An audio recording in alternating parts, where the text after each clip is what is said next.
Attention is one of the most challenging things to understand in the Krishnamurti teachings because the term relates to two entirely different activities and was redefined throughout the course of Krishnamurti's life.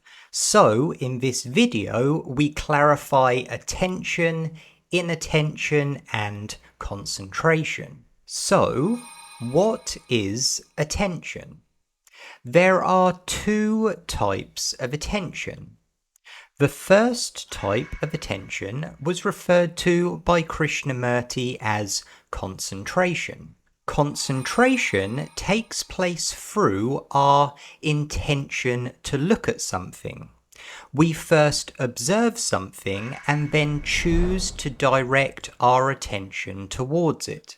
To focus on something, you exclude everything that is not that thing from your awareness. For instance, when you are watching a movie, you become immersed in the screen and ignorant to everything taking place outside of it. The second type of attention was referred to by Krishnamurti simply as attention. The requirement for attention is doing nothing, something Krishnamurti referred to as inaction.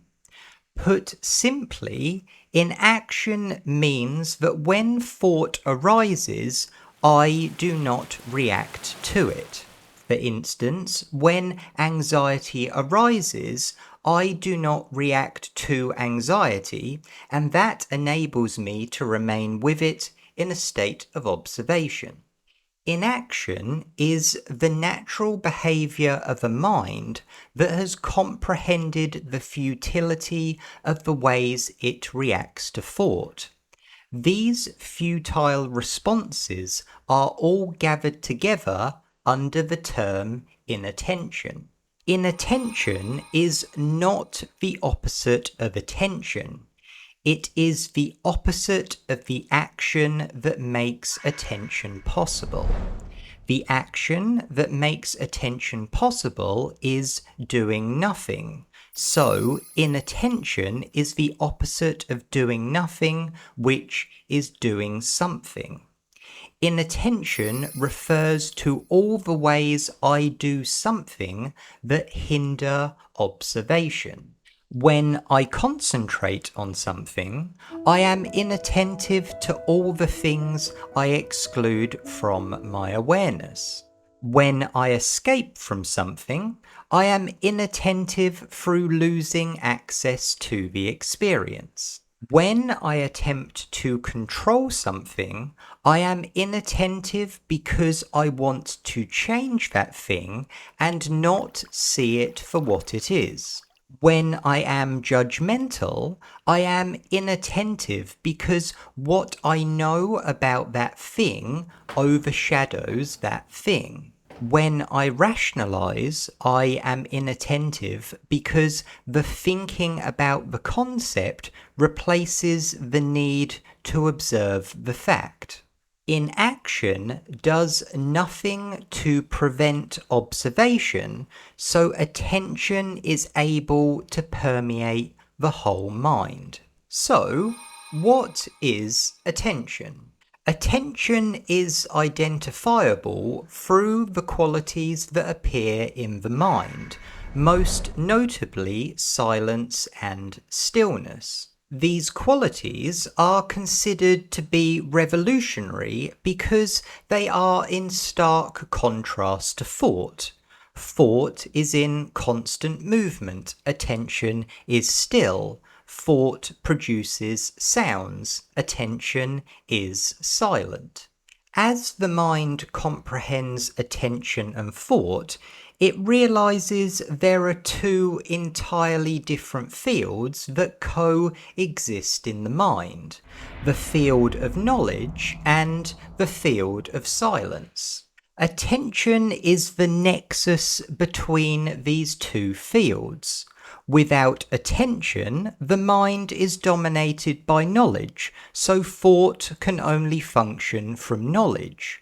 With attention, the mind is permeated by silence, so thought is able to function from a harmony of knowledge and silence. Prior to the inclusion of silence, thought believed knowledge had to respond to everything. Following the inclusion of silence, thought is able to comprehend when knowledge must give way to silence. Thought does this by comprehending the significance of silence. Silence is empty, which means unconditioned. This is in contrast to memory, which is conditioned by knowledge. Silence facilitates the awakening of intelligence. It does this in two ways.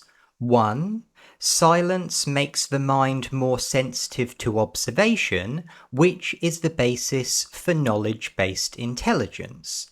Two, silence makes possible a revolutionary intelligence that we know through insight. Silence is peaceful, which means free from disturbance. When suffering arises, it can develop to become all-consuming, which is very distressing for the mind. This is most notable in instances of fear. The inclusion of silence means there is always a part of the mind that remains peaceful, and this prevents the mind becoming all consumed by suffering. Silence enables the mind to undergo suffering without it becoming overwhelmingly distressed by it, inevitably escaping from it, and inevitably choosing to avoid it in the future. For clarity, there are many other qualities of silence that we have not mentioned here.